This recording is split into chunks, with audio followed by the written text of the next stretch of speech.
तो बेटा यहाँ पर अगर यहाँ पे माइनस एक्स आ गया है तो यहाँ कितना होगा, Q2 तो पूरा पूरा आएगा, और यहाँ माइनस एक्स आया कहाँ से, यहाँ से खिंच के आया होगा, तो प्लस एक्स। ठीक, क्योंकि इंडक्शन की वजह से चार्ज, नेट चार्ज प्रोड्यूस नहीं होता, तो इसका Q2 दिया तो पूरा Q2 ही होना चाहिए ना, यहाँ माइनस एक्स तो यहाँ प्लस एक्स, देखो जोड़ो Q2 आ गया। ठीक, अब ये ठीक है, x कितना है ये पता करना है, तो इसके लिए बहुत ही सिंपल काम करना है हमको। एक किसी एक पॉइंट x या y किसी एक पर इलेक्ट्रिक फील्ड क्या होगा, जीरो है ना, तो चलो x पे जीरो कर देते हैं, किसी पे भी कर दो दोनों से आ जाएगा। तो एट पॉइंट x Ex बराबर जीरो, सही बात है, क्यों, क्योंकि मटेरियल में है, कंडक्टिंग मटेरियल में है। ठीक, तो यहाँ फील्ड जीरो होना चाहिए, तो करो जीरो। कौन कौन प्रोड्यूस करेगा, देखो 1 करेगा, 1 2 3 4 4 सरफेस करेंगे, है ना। तो 1 सरफेस कैसे करेगा, 1 सरफेस तो इस तरफ करेगा क्योंकि पॉजिटिव चार्ज है इसके, ऐसे करेगा। 2 वाला ऐसे करेगा, है ना।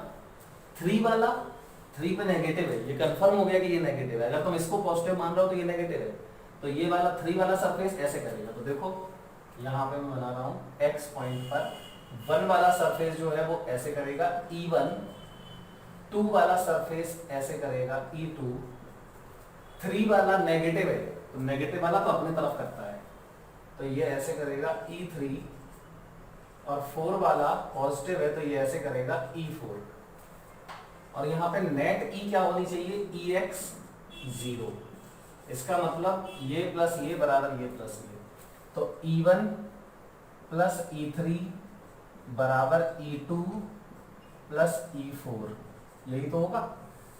अब वैल्यूज रख दो, E1 E2 E3 E4 क्या है, एक सरफेस की वजह से फील्ड, तो एक सरफेस की वजह से फील्ड क्या होता है, एक सरफेस की वजह से फील्ड होता है sigma upon 2 epsilon not. Conducting plate की वजह से पूछा जाए, एक ऐसी कंडक्टिंग प्लेट रखी है, उसमें 2 सरफेस, सिंगल प्लेट रखोगे, देखो अगर सिंगल प्लेट रखोगे और तुम इस पे Q चार्ज दे दोगे तो आधा आधा बटेगा, ठीक है। और यहाँ फील्ड इसकी वजह से सिग्मा अपॉन 2 एप्सिलॉन नॉट और इसकी वजह से सिग्मा अपॉन 2 है, मतलब सिग्मा अपॉन एप्सिलॉन नॉट। लेकिन ये आइसोलेटेड प्लेट के लिए है, अगर 2 रख दोगे तो पहली बात तो इनमें सिग्मा ही सिग्मा अलग अलग हो जाएगा, सब जगह अलग अलग सिग्मा हो जाएगा। ठीक, जैसे कि अभी मैं देखो प्रूफ कर रहा हूं, यही क्लियर ना। तो यहां पर E1, देखो ये E1 है, E1 इसकी वजह से क्या होगा, यहां फील्ड होगा कितना, सिग्मा, तो सिग्मा कितना आएगा, सिग्मा आएगा Q1 माइनस एक्स अपॉन इसका एरिया। ठीक, तो ये हो जाएगा sigma 1 upon 2 epsilon naught plus sigma 3 upon 2 epsilon naught बराबर sigma 2 upon 2 epsilon naught plus sigma 4 upon 2 epsilon naught. अब sigma 2 epsilon naught 2 epsilon naught सब खत्म हो गए, तो अब सिग्मा 1, इसका सिग्मा 1 कितना आएगा, Q1 minus x, Q1 minus x upon a, sigma बराबर Q अपॉन प्लस इसका सिग्मा 3 ये आएगा माइनस, पहले लिख चुके हैं, माइनस नहीं लिखना, मतलब डायरेक्शन, देखो एक्चुअली में यहाँ पे डायरेक्शन लिख चुके हैं, तो इलेक्ट्रिक फील्ड के फॉर्मूले में चार्ज का साइन नहीं लिखते, उससे डायरेक्शन डिसाइड करते हैं। तो यहाँ पे हो जाएगा क्या, x अपॉन कितना, x अपॉन a सिग्मा 3 बराबर सिग्मा 2 कितना होगा, सिग्मा 2 हो जाएगा 2 ये वाला x अपॉन a और प्लस सिग्मा 4 हो जाएगा Q2 प्लस एक्स अपॉन ए, देखो ए खत्म, समझ गए। तो Q1 minus x plus x बराबर x plus Q2 plus x, ये x खत्म, Q1 तो ये Q2 इधर ले आओ, यहाँ 2x बचेगा, तो ये 2x बराबर हो जाएगा Q1 minus Q2 upon 2, x बराबर 2x आएगा ना, तो Q1 माइनस Q2 अपॉन 2 हो जाएगा, Q1 हाँ। तो x की वैल्यू क्या आ गई हमारी, Q1 माइनस Q2 अपॉन 2, ठीक है। तो फिर इस सरफेस पे कितना चार्ज होगा, माइनस ऑफ दिस, ठीक। फर्स्ट सरफेस पे चार्ज क्या हुआ, तो नाउ आप सब पे चार्ज निकाल सकते हैं, तो नाउ चार्ज ऑन सरफेस 1, क्या लिखोगे इसको, Q1 बराबर सरफेस 1 बराबर बोलो Q1 माइनस एक्स, तो Q1 माइनस एक्स बराबर Q1 माइनस एक्स की वैल्यू देखो, ये देखिए Q1 माइनस Q2 अपॉन 2 बराबर ये हो जाएगा 2 Q1 माइनस Q1 प्लस हो जाएगा यहाँ पे, तो ये हो जाएगा Q1 प्लस Q2, ठीक। ये आ गया सरफेस 1 का चार्ज, क्लियर है, इसको Q1 बोल देते हैं, ठीक।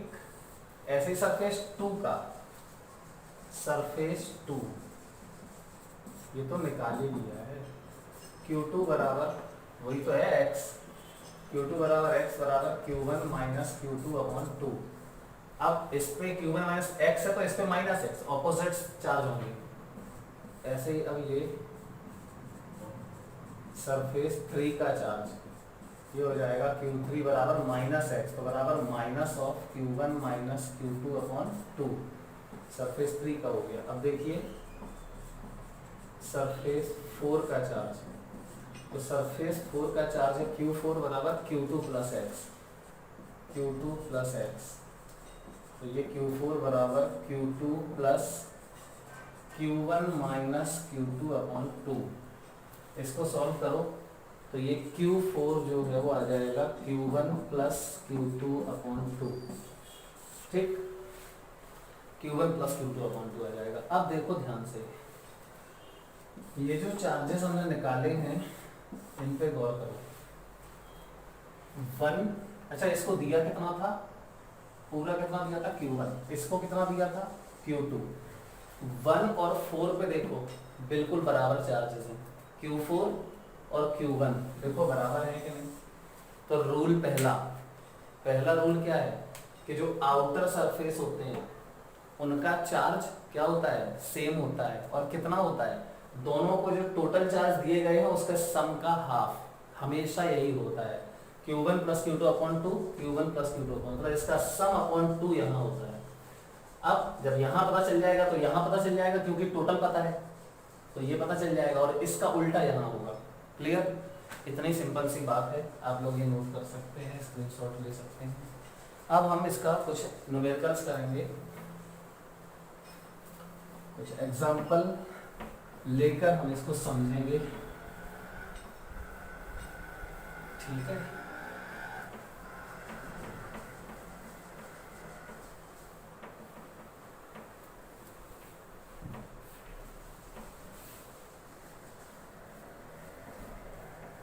बहुत जरूरी बात थी ये।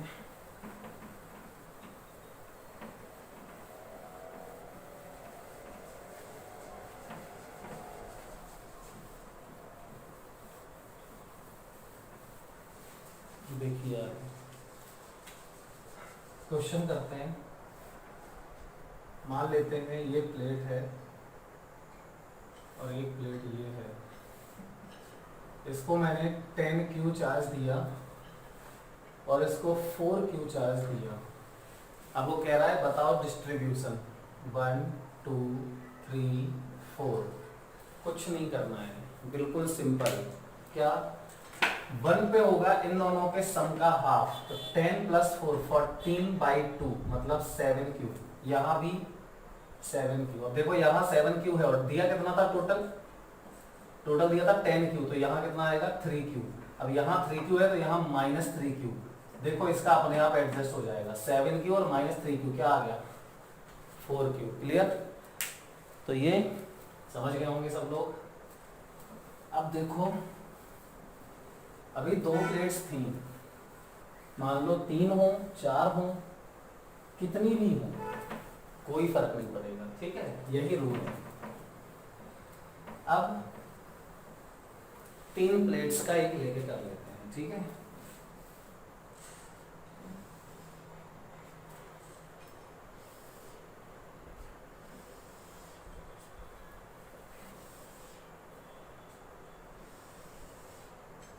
देखिए इसको दे दिया 5Q, इसको दे दिया 7Q, इसको दे दिया साथ में 6Q।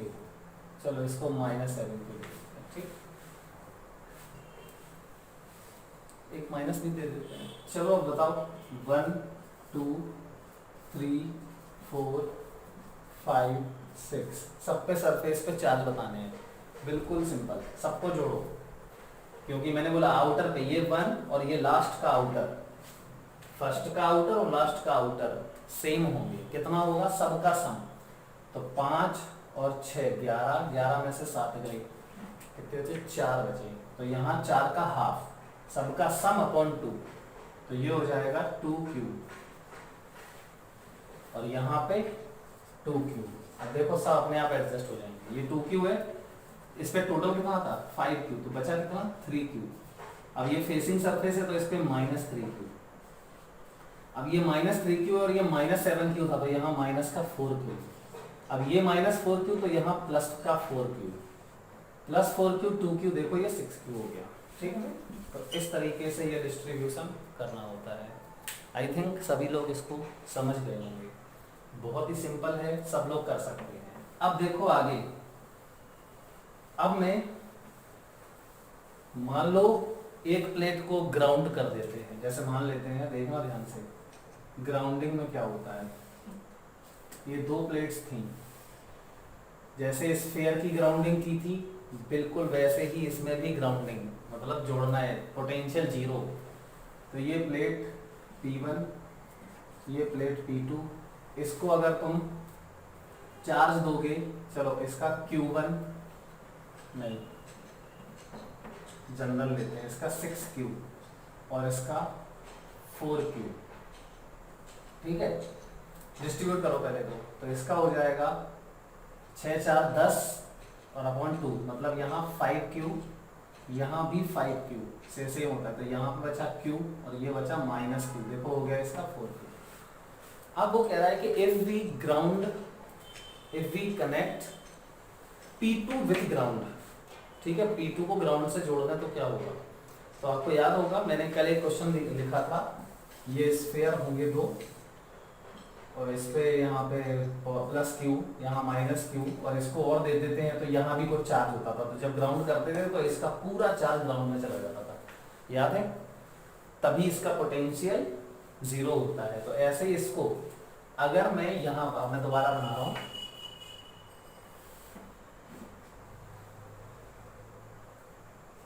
P1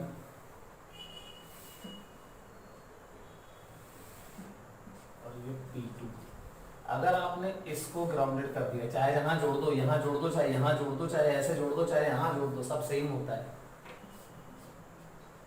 ये ग्राउंडिंग कर दे तो V बराबर 0, तो इसका पोटेंशियल भी 0 होना चाहिए, ठीक है।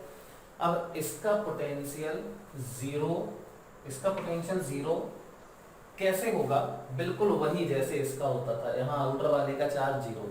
तो जब भी आप ग्राउंडिंग करोगे तो व्हेनेवर कितनी भी प्लेट्स हों और किसी को भी ग्राउंड कर दो, लिख देना ये, कितनी भी प्लेट्स हों और किसी को भी ग्राउंड कर दो, हमेशा क्या होगा, आउटर सरफेसेस पे जो चार्ज होते थे वो 0 हो जाएंगे, ठीक, आउटर सरफेसेस के चार्ज 0 हो जाएंगे, ये हमें ध्यान रखना है। चलो तो क्या हो जाएगा, यहाँ पे चार्ज 0, यहाँ पे भी 0, क्योंकि इसका चार्ज हमेशा बराबर रहेगा, नहीं तो फिर फील्ड आ जाएगी, यहाँ इलेक्ट्रिक फील्ड आ जाएगी मटेरियल में, समझे ना, ठीक। अच्छा तो ये 0, ये 0, अब इसका 0, देखो इसका चार्ज कंजर्व नहीं है, इसका P2 का चार्ज कंजर्व नहीं है, इसमें ये डिस्ट्रीब्यूशन था। अब तुमने क्या किया, इसका 4, इसको ग्राउंड कर दिया, तो अब जमीन से जोड़ दिया तो इसका चार्ज जा सकता है या आ सकता है, क्योंकि जमीन क्या करेगी, इसका पोटेंशियल 0 कर देगी, तो चार्ज डिस्ट्रीब्यूशन होगा जब तक कि इसका पोटेंशियल 0 ना हो जाए। तो देखो यहाँ पर इसका 0, इसका 0, तो यहाँ पे अब इसका तो नहीं पता, लेकिन यहाँ पे हमें एक बात पता है कि यहाँ कितना होगा, इस पे टोटल चार्ज कितना था 6Q, तो वो तो अभी भी 6Q ही रहेगा क्योंकि आइसोलेटेड है, तो यहाँ पे पूरा 6Q आ जाएगा, तो फिर यहाँ -6Q ही होगा, क्योंकि नहीं तो फिर यहाँ फील्ड आ जाएगी, ठीक। तो बिल्कुल यहीं पे देखो, ये +Q, ये -Q, ये रहेगा, बाकी यहाँ जो भी होगा सब जीरो हो जाएगा, लेकिन फेसिंग पे भी सेम रहेगा, क्योंकि अगर नहीं होगा तो यहाँ मटेरियल में फील्ड आ जाएगी, वही यहाँ पे होता है। ठीक, समझ गया ना? तो ये रूल क्या है, whenever a lot of plates are there kept parallel to each other, if any one of them is grounded, then the charge on the outermost surface of the first and last plate becomes zero। तो ये हमें ध्यान रखना है। तो यहाँ zero, यहाँ zero. अब वो क्वेश्चन पूछता है इसी में कि बताओ कितना चार्ज ग्राउंड में चला गया, find amount of charge flown to the ground, ठीक है, from plate P2, P2 से कितना चार्ज गया। तो देखो हमें निकालना क्या है, अब सुनना ध्यान से। आप इसको दो तरीके से सोचो। मान लो, ऐसे मान लो, हम ऐसे बोल रहे हैं कि P2 से चार्ज गया, ये निकालना है, या फिर यही पूछा भी है, देखो flown to the ground from plate, P2 से कितना चार्ज गया। तो चार्ज फ्लोन फ्रॉम P2 कैसे निकालोगे? मैं तुमसे कहूं कि मेरे पास 10 रुपए थे, अब 15 हो गए, ठीक है, मेरे पास 10 रुपए थे, अब 15 हो गए। मैं क्या बोल रहा हूँ, मैं पूछूं तुमसे मेरे पास से कितने रुपए गए, तो -5। कैसे निकालेंगे इसको? Initial minus final. अगर कहीं से जाने वाली चीज पूछी जाए तो इनिशियल ज्यादा होगी, फाइनल कम होगी, तो इनिशियल माइनस फाइनल। ठीक, तो Q initial minus Q final, किस पे? P2 पर। तो बराबर बोलो, Q इनिशियल कितना था P2 पे? 4Q था, 4Q माइनस Q फाइनल कितना बचा? -6Q। देखो ना, तो बराबर कितना आ गया? 10Q। मतलब बिल्कुल सही आया है। मतलब यहां से कितना चार्ज, यहां से कितना चार्ज गया? 4Q तो पूरा चला गया, देखो 4Q पूरा चला ही गया, 4Q था वो पूरा चला गया, और बाद में -6Q कैसे आया होगा? तो 6Q और चला गया होगा, 6Q प्लस का और चला गया होगा, तो इस पे -6Q आ गया होगा। ठीक, तो कुल मिला के कितना गया? 10Q चार्ज चला गया। तो ध्यान रखना, अगर तुम ये निकालते हो कि इससे कितना चला गया, तो कैसे? इनिशियल माइनस फाइनल क्वांटिटी करनी पड़ेगी हमें। ठीक है, चलो अब देखो, ये आई थिंक सब लोग समझ गए होंगे इसको, सिंपल सा क्वेश्चन था। अब मैं होमवर्क में आपको कुछ क्वेश्चन दे देता हूं, वो तुम लोग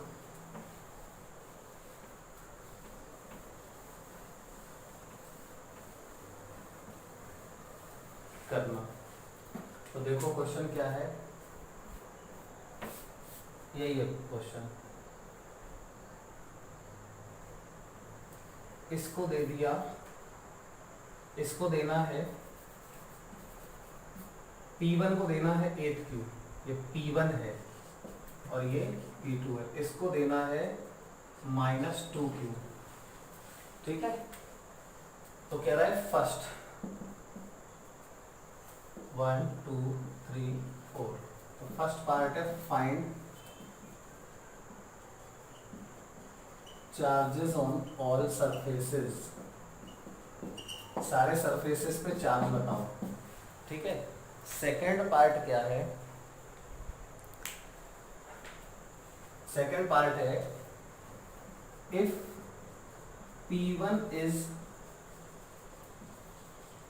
grounded find new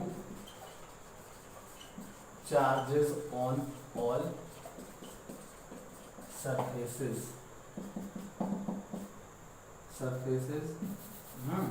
also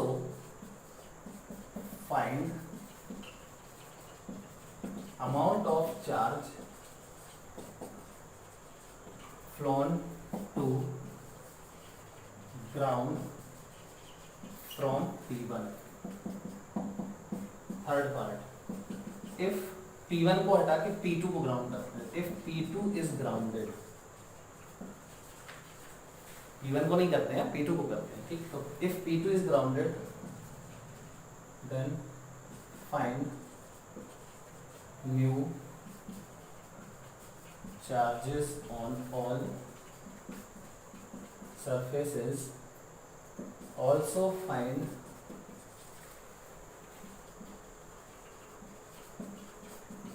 amount of charge flown to the ground from P2। ये होमवर्क क्वेश्चन है हमारा, ठीक है। सही से इसको पूरा डिटेल में करना, समझ के। आई थिंक सब लोग समझ गए होंगे इसको।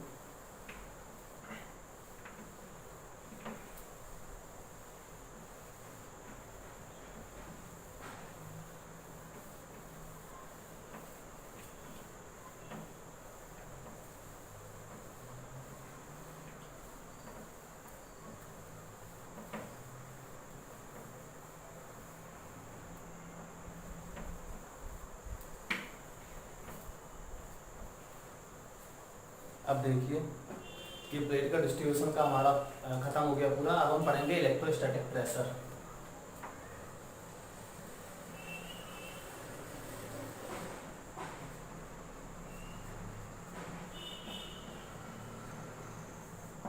इलेक्ट्रोस्टैटिक प्रेशर या मैकेनिकल प्रेशर जैसे बोलते थे, ठीक है। तो इलेक्ट्रोस्टैटिक प्रेशर क्या होता है ये हम लोग सीखेंगे। तो देखो, मान लेते हैं ये कंडक्टिंग स्फीयर है, ठीक। अच्छा, ये पॉइंट है इसका सेंटर और रेडियस है इसकी कैपिटल आर मान लेते हैं। अब आप सोचो, ऐसे दिमाग लगाओ, मान लेते हैं कि इस पे पूरे पे यूनिफॉर्म डिस्ट्रीब्यूशन है चार्ज का, हो गई यूनिफॉर्म ही होगा, और चार्ज डेंसिटी है सिग्मा। चार्ज डेंसिटी हो गई प्लस सिग्मा। अब आप ऐसे समझो, इमेजिन करो, सरफेस पे इलेक्ट्रिक फील्ड कहाँ होती है, रेडियली आउटवर्ड, ऐसे, और चार्ज भी है। मतलब ऐसे समझो, अगर मैं यहाँ पर एक छोटा सा जस्ट अंदर, मतलब एक छोटा सा पहले पार्ट लेते हैं, बहुत छोटा, हमने एक बहुत छोटा पार्ट लिया, इसको डीए एरिया है इसका, तो इस पे चार्ज कितना होगा, D Q, charge on DA area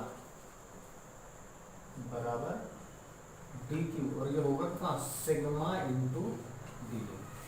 सही है, सिग्मा इंटू डी होगा, छोटा सा चार्ज। ऐसे अब देखना मैं क्या कह रहा हूँ एक्चुअली में। तो मैंने क्या किया, इसके अंदर एक पॉइंट लिया और एक जस्ट बाहर पॉइंट लिया, जस्ट अंदर और जस्ट बाहर, ठीक है। अब यहाँ पर एक पॉइंट मान लेते हैं ए और बी मान लेते हैं, ठीक है। पॉइंट्स हैं ए और बी। पॉइंट ए पर इलेक्ट्रिक फील्ड क्या होती है, पॉइंट ए पर इलेक्ट्रिक फील्ड क्या होती है, तो पॉइंट ए पर इलेक्ट्रिक फील्ड होती है, अब पता होना चाहिए, जीरो। कंडक्टर है, कंडक्टर के अंदर इलेक्ट्रिक फील्ड जीरो होती है, और सरफेस के जस्ट बाहर, मतलब सरफेस ही पर just on, just very close to surface, ये भी हमें पता है। तो ई सरफेस क्या होता है, 1/4πε0 क्यू अपॉन आर स्क्वायर, यही तो था ई सरफेस। अब इसमें से क्यू को हटा दो, तो क्या किससे हटा दें, सिग्मा से। सिग्मा के फॉर्म में लिखना है ना, चार्ज तो हमें पता ही नहीं है इसका, तो क्यू चार्ज मान लो, तो Q बराबर हो जाएगा सिग्मा इंटू 4πr²। तो देखो E बराबर हो जाएगा 4πr² रखोगे तो 4π खत्म, r² खत्म, तो क्या बचा, सिग्मा अपॉन एप्सिलॉन नॉट, ठीक। सिग्मा अपॉन एप्सिलॉन नॉट बचा। मतलब कि A पे फील्ड कितनी होनी है, जीरो, और B पे फील्ड कितनी होनी है, sigma upon epsilon not, E surface. आप चाहें तो इसको भी लिख सकते हैं, वैसे तो ये याद होना चाहिए, डिराइव करवाया है पूरा, ठीक है। तो ये मैं भी मिटा रहा हूँ, ठीक है, ये मैं मिटा रहा हूँ इसको। अब देखो,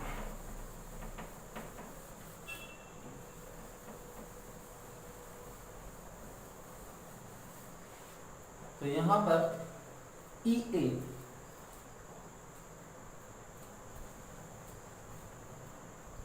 ए बराबर 0, ई ए वेक्टर बराबर 0 inside conducting shell field is 0, सब जगह 0 होती है। अच्छा ई बी बराबर, या ई बी का मैग्नीट्यूड लिख दो, यहाँ पे भी मैग्नीट्यूड लिख दो। तो ई बी बराबर अभी बताया sigma upon epsilon naught b पे just on surface, sigma upon epsilon naught. अब यहाँ पे ए पर जो फील्ड है और बी पर जो फील्ड है वो है किन की वजह से, ये देखना है। ठीक, स्फीयर की ही वजह से है, बिल्कुल सही बात है। तो थोड़ा सा ध्यान दो, ए पर अगर हम बात करें तो ए पर जो फील्ड होगी वो एक तो इस छोटे से पार्ट की वजह से होगी, जो ये छोटा सा पार्ट लिया है, और एक होगी रिमेनिंग की वजह से। मैंने क्या बोला, स्फीयर को दो पार्ट्स में डिवाइड कर लो, एक छोटा सा डीए सरफेस पे और उसके अलावा डीए के अलावा जो भी पूरा स्फीयर बचा वो। ठीक, तो यहाँ पर ए पर फील्ड किसकी होगी, तो देखो ये डीए की ए पर फील्ड होगी ऐसी, E1 मान रहे हो, तो बी पे भी ऐसी होगी E1 और सेम होगी, क्योंकि बिल्कुल जो डीए है उसके एक इस तरफ है एक उस तरफ है, तो फील्ड में क्या फर्क पड़ेगा, सेम ही होगी फील्ड दोनों तरफ डीए की। तो ए पर डीए की फील्ड ऐसी होगी और बी पे डीए की फील्ड ऐसी होगी। मैंने मान लिया कि E1 है किसकी फील्ड, डीए की फील्ड। अच्छा अब जो रिमेनिंग है, रिमेनिंग वाले की फील्ड में E2 मान रहा हूं, तो ए पे कितनी होगी, इस तरफ होगी, क्योंकि ये पॉजिटिव चार्ज है रिमेनिंग वाला, डीए छोटा सा है, उसको छोड़ के जो बचा होगा उसकी फील्ड ऐसी होगी, तो ये E2 हो गया। अब बी पे भी E2 ही आएगी, क्यों, क्योंकि ए और बी तो बिल्कुल पास है, तो डीए को छोड़ के जो रिमेनिंग है उसकी फील्ड अगर मैं E2 मान लूं तो रेडियली आउटवर्ड जाएगी ऐसे। ठीक, तो E1 और E2 ए और बी दोनों पे सेम होगा, क्योंकि ए और बी बिल्कुल पास पास है। मैंने बोला इंडिविजुअली अलग अलग फील्ड में देख रहा हूं। अच्छा तो ए पे फील्ड बट, अच्छा पहले तो लेट E1 क्या है, ये electric field due to DA. ठीक, और E2 क्या माना है मैंने, electric field due to remaining part, due to remaining sphere, मतलब किसके रिमेनिंग, डीए को छोड़ के जो बचा। ठीक है, तो अब देखो इसको, तो यहां फर्स्ट और सेकंड में देखो, ये फर्स्ट मान लो, ये फर्स्ट इक्वेशन और ये सेकंड इक्वेशन, तो फ्रॉम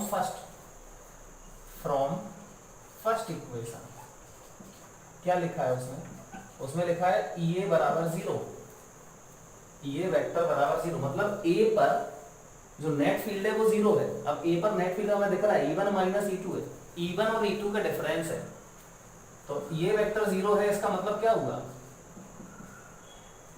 E1 वेक्टर का मैग्नीट्यूड और E2 वेक्टर का मैग्नीट्यूड कैसा है, सेम है।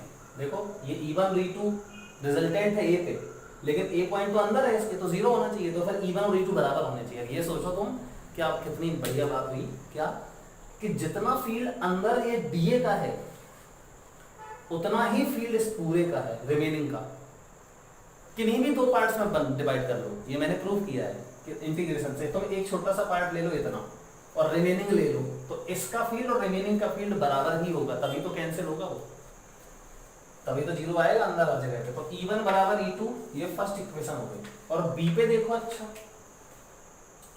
तो फ्रॉम इक्वेशन 1 और यहां फ्रॉम इक्वेशन 2 में देखो क्या लिखा है, EB बराबर कितना है, सिग्मा अपॉन 2 एप्सिलॉन। अब देखो बी पे नेट फील्ड है EB, तो E1 प्लस E2 होगा ये, तो E1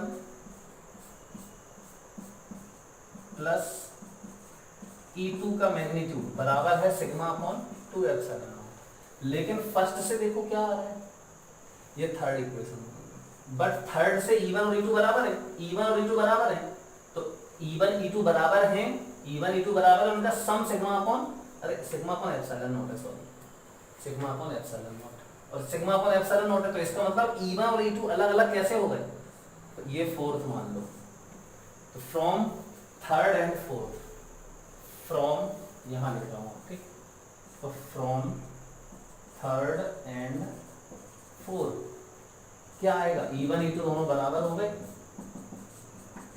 कितने हो गए, सिग्मा अपॉन 2 एप्सिलॉन नॉट, देखो ये भी सिग्मा अपॉन 2 एप्सिलॉन नॉट, ये भी सिग्मा अपॉन 2 एप्सिलॉन नॉट, तो ये बन जाएगा sigma upon epsilon not. Clear, चलो तो ये हमने रिजल्ट निकाला। अब ध्यान से समझो इसको, और अब क्या समझना है हमें इसमें, मुझे करना क्या था, इस डीए पे फोर्स निकालना है, ठीक, तो डीए पे जस्ट देखो पॉइंट बी पे, ए पे तो 0 है, तो डीए पे फील्ड कितना है, डीए पर फील्ड है E1 प्लस E2, अब और तुम्हें डीए पर ही फोर्स निकालना है, डीए मतलब इस पे चार्ज कितना है DQ, तो इस DQ पे फोर्स कितना होगा, यहाँ पर फील्ड है नहीं, ये वाला फील्ड है, तो E1 और E2 में से कौन सा फील्ड आएगा, फोर्स क्या होता है चार्ज पे Q इंटू E, लेकिन क्या तुम कभी ऐसा सुनते हो कि उस किसी चार्ज पर उसकी ही फील्ड की वजह से फोर्स लगे, नहीं लगता, किसी चार्ज पर खुद के फील्ड की वजह से फोर्स तो लगता नहीं है, चार्ज रखा है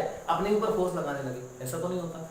अब तुम्हें इस DQ का फोर्स निकालना है, DQ पर फोर्स, तो यहाँ पे E1 और E2 देखो, ये तो बेकार है, 0 है, E1 प्लस E2 फील्ड है, लेकिन इसमें से E1 जो है ना वो खुद DQ की फील्ड है, electric field due to DA मतलब DQ, तो यहाँ E1 जो है वो किसकी फील्ड है, इस खुद DQ का ही फील्ड है, डीए का फील्ड है, तो इस DQ पर या डीए पर इसके खुद के फील्ड E1 की वजह से फोर्स नहीं लगेगा, क्या आएगा, सिर्फ E2 आएगा, मतलब इस पे डीए पे फोर्स जो होगा वो DQ इंटू E2 होगा।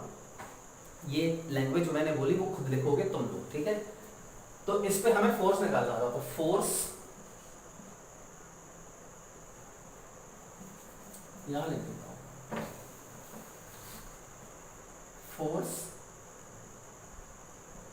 ऑन डीए और DQ एक ही बात है, तो इस पे DF लिखोगे, फोर्स DF बराबर क्या होता है DQ और इनटू इलेक्ट्रिक फील्ड किसकी, उसकी खुद की नहीं, रिमेनिंग वाले की, जो रिमेनिंग वाला है ना वही तो फोर्स लगाएगा इस पे, अपनी इस रिमेनिंग की इलेक्ट्रिक फील्ड की वजह से फोर्स लगेगा, तो E2, तो DF बराबर DQ कितना है, DQ ये लिखा सिग्मा इंटू डीए और इंटू E2, देखो यहाँ दोनों बराबर आए थे, E1 और E2 sigma upon 2 epsilon not, तो डीए को इधर उठा लिया, तो DF अपॉन डीए ये हो गया सिग्मा स्क्वायर अपॉन 2 एप्सिलॉन, और DF अपॉन डीए क्या है, प्रेशर, अरे इस पे फोर्स है DF, ऐसे लगेगा ना DF ऐसा, और एरिया ये है DA, तो DF अपॉन डीए हो गया प्रेशर, वो हो गया sigma square upon 2 epsilon not. तो इस तरीके से हमने फॉर्मूला डिराइव किया किसका, इलेक्ट्रोस्टैटिक प्रेशर का। तो आई थिंक ये बात भी सभी को समझ में आई होगी, ठीक है, चलो अब देखो इसको भी मिटा देता हूं मैं,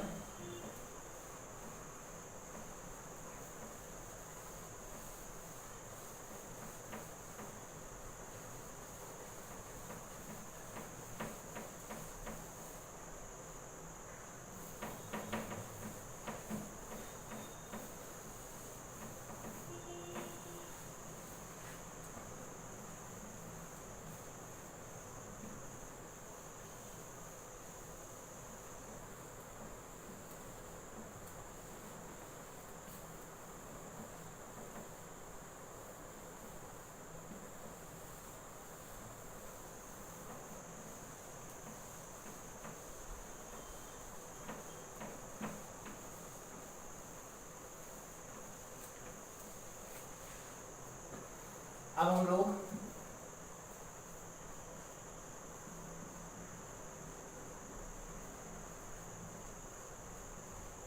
पोटेंशियल ड्यू टू डाइपोल पढ़ेंगे। डाइपोल में आज पोटेंशियल होगा खत्म और कल डाइपोल की पोटेंशियल एनर्जी खत्म हो जाएगी, मतलब हमारा सिलेबस वो क्या बोलते हैं इलेक्ट्रोस्टैटिक्स पूरा हो जाएगा, उसके बाद हम लोग कैपेसिटर शुरू करेंगे। ठीक, तो पोटेंशियल ड्यू टू डाइपोल। चलो तो इसमें on at a point on axial position, on axial position. चलो देखते हैं। तो सबसे पहले हम लोग एक डाइपोल रख लेते हैं।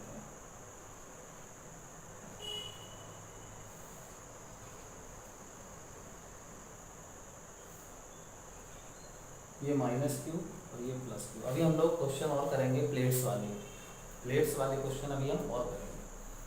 तो -q एक्चुअली में कैपेसिटर में पूरा प्लेट्स का ही क्वेश्चन आएगा। ठीक, तो इस चैप्टर में इतना ही सीखना था। कैपेसिटर में पूरा प्लेट्स ही प्लेट्स हैं। ठीक, तो उसमें हम लोग और डिटेल में पढ़ेंगे इसको। ये है इसका सेंटर O, ये है L, ये भी है L, और एक्सियल पोजीशन क्या होती है यहाँ आगे।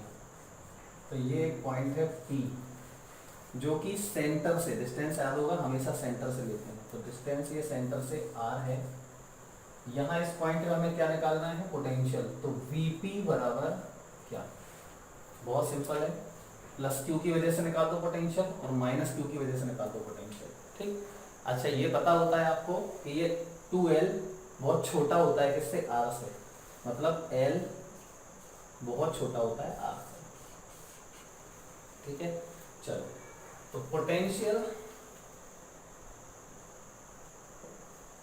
Eight P due to +q, तो इसको V1 मान देते हैं। चलो V1 बताओ, +q की वजह से पोटेंशियल, तो KQ बाय R। डिस्टेंस ये कितनी है, अब ये देखो यहाँ से R है, तो ये L कम करो तो R माइनस L, तो KQ upon R minus L। Potential at P due to -q से देखो ये R है तो ये L ऑर्डर हो जाएगा, और ये V2 बराबर होगा माइनस में KQ अपॉन, सबसे सिंपल चीज पढ़ रहे हो तुम लोग, R प्लस L। अब टोटल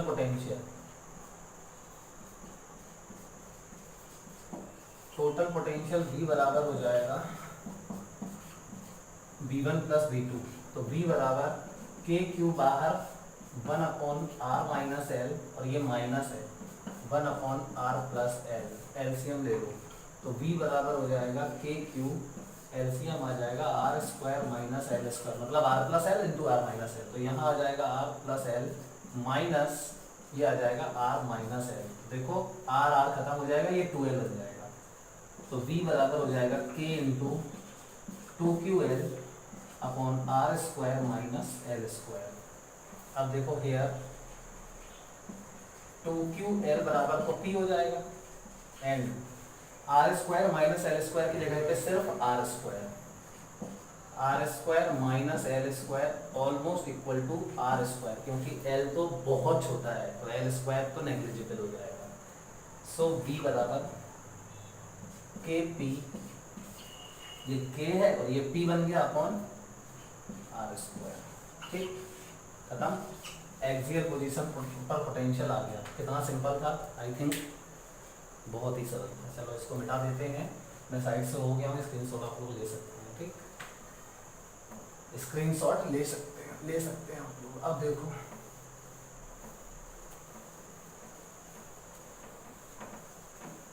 अभी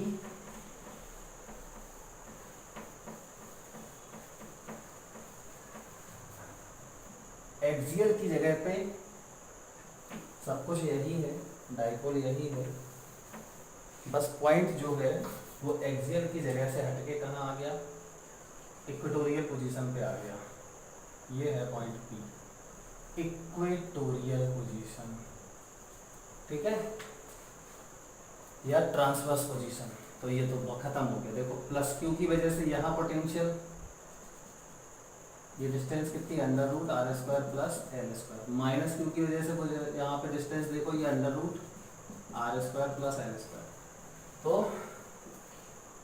V ऑन इक्वेटोरियल पोजीशन बराबर V due to +q plus V due to -q। तो V बराबर V प्लस Q का पोटेंशियल हो जाएगा KQ upon under root R square plus L square, और ये माइनस में आएगा, इसका पोटेंशियल नेगेटिव होगा, K Q upon under root R square plus L square, ये खत्म, तो बी बराबर 0। कॉमन सेंस की बात थी, यहाँ से इक्वल डिस्टेंस पे है और प्लस और माइनस तो 0 ही होगा ना पोटेंशियल हमेशा। क्लियर? तो आई थिंक ये बात भी सब लोग समझ गए होंगे। अब आप देखिए, हटा देते हैं इसको। अब हम जनरल पोजीशन पे निकालेंगे, मतलब ना इक्वेटोरियल पोजीशन होगा और ना ही एक्सियल होगा, कहीं जनरल पोजीशन। तो यहाँ क्या लिखोगे? General position. ठीक है, जनरल पोजीशन, हेडिंग चेंज कर लेना। देखो करते हैं इसको, तो बहुत सिंपल है, याद होगा आपको, जैसे इलेक्ट्रिक फील्ड में किया था वैसे इसमें डाइपोल मोमेंट जो पी वेक्टर होता है ना 2ql, उसके दो कंपोनेंट्स करने पड़ेंगे।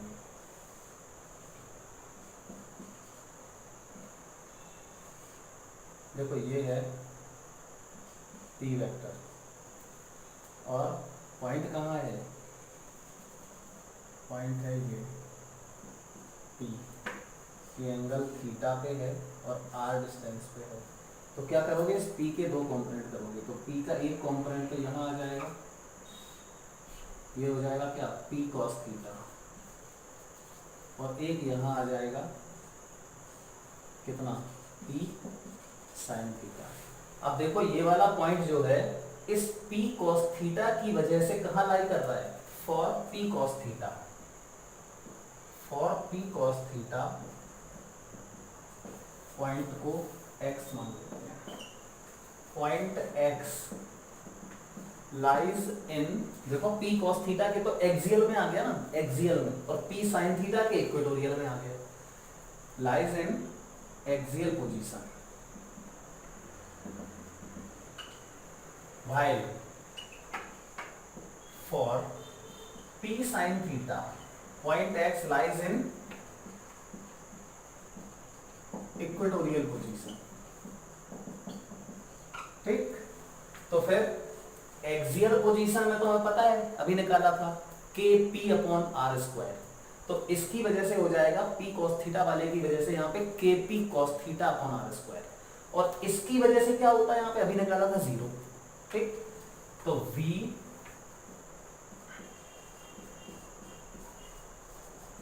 टोटल पोटेंशियल एट x, तो ये V बराबर हो जाएगा V due to P cos theta, और प्लस यहाँ हो जाएगा V due to P sin theta.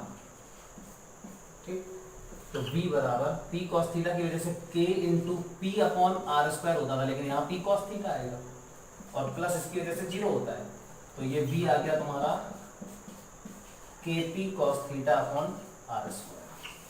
अब अगर ये पॉइंट यहाँ होता तो ये थीटा क्या हो जाता? 0, तो यहाँ रखो तो cos 0 बना जाएगा, वही आ जाएगा, और अगर ये पॉइंट यहाँ होता, मतलब थीटा 90 डिग्री इक्वेटोरियल पोजीशन पे होता, तो ये थीटा 90 हो जाता, तो फिर देखो 0 आ जाएगा ये। तो आई थिंक सभी लोग इस बात को पूर्ण रूप से समझ गए होंगे, स्क्रीनशॉट ले सकते हैं आप लोग। ये डाइपोल का पोटेंशियल हो गया, एक टॉपिक रह गया है बस लास्ट, डाइपोल का पोटेंशियल एनर्जी। तो लास्ट नेक्स्ट लेक्चर में हम लोग डाइपोल की पोटेंशियल एनर्जी पढ़ेंगे और कुछ क्वेश्चंस करेंगे, स्पेशल क्वेश्चंस, बस ये खत्म इलेक्ट्रोस्टैटिक्स। Okay, thank you.